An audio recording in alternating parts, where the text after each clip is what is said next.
Bonsoir tout le monde. Alors, c'est parti donc pour la maison 6.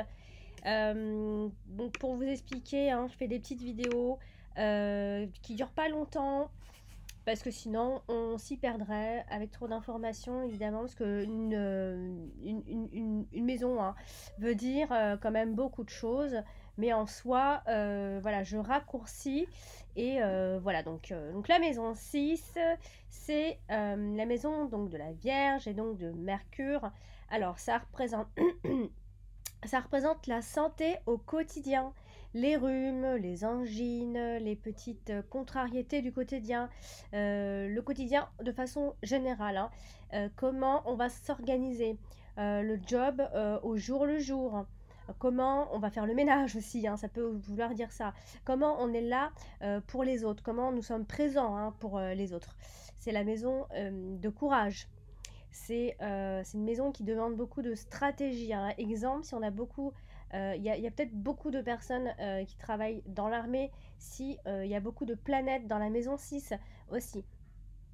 Une maison structurée. N'oublions pas, c'est la maison de la Vierge. Elle obéit aux ordres, à son devoir, qui compte plus que tout. On est efficace, tel que la Vierge va l'exprimer ici. C'est le service rendu aux autres. C'est le travail qu'on se dévoue à faire, qui n'est pas forcément plaisant, bien évidemment. Il y a beaucoup peut-être aussi de végétariens si on a beaucoup de planètes en 6 également. Donc voilà, c'est la maison du quotidien, de la vie quotidienne, du service. Concernant le secteur professionnel, elle peut informer sur la profession, sur votre profession, votre travail donc au quotidien, le travail obligatoire, pas celui de la passion, les luttes, les concurrents, mais inversement aussi les collègues, les employés, les subordonnés, le soutien, les soutiens, les complicités se lisent dans cette maison aussi. Alors parfois, elle renseigne sur le type de sacrifice que l'on peut faire dans sa vie, hein. Voilà, le don de soi, de service, la santé et l'hygiène de vie sont liés à la maison 6 également, tout comme les procès et les litiges. Voilà, au niveau des personnes, elle indique les employés, l'oncle maternel, ici, les employés. Voilà, donc ça représente un petit peu tout ça. Et voilà, donc c'est une maison qui est cadente. Ici, donc la maison 6, elle apparaît comme un mal nécessaire. C'est celui d'ordonner, de ranger. On pourrait l'appeler la maison des c'est la maison ben, voilà, c'est un peu la maison des obligations dans votre vie. Elle apparaît beaucoup moins comique que la maison 4, que la maison 5, excusez-moi. Donc dans cette maison, on va trouver les automatismes qu'on a, les tâches au quotidien, la manière d'organiser son travail journalier, l'hygiène corporelle également, l'hygiène de vie tout simplement. Les services, c'est-à-dire tout ce qui nécessite une discipline de vie et les contraintes.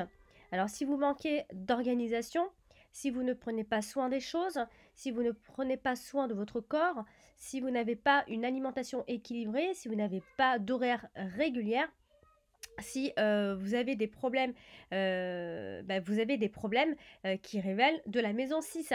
On va de toute façon avoir toutes les professions qui rendent service aux autres, l'aide familiale, le secrétaire, les comptables, l'infirmière, le concierge, le gardien, le gérant, etc. Plein de choses. Donc il faut aussi parler des animaux domestiques, quelle que soit leur grandeur et notre comportement avec eux. Mais particulièrement les tout petits animaux, puisque si on a beaucoup de planètes en maison 6, on va aimer tout ce qui est petit, les petits animaux également. Voilà, donc la maison 6 représente également les maladies aiguës, hein, et les petits accidents ayant des conséquences physiques. Donc voilà pour la maison 6, finalement qui est assez riche, hein, moi je trouve. Voilà, donc petite vidéo terminée pour la maison 6, donc à bientôt pour la maison 7.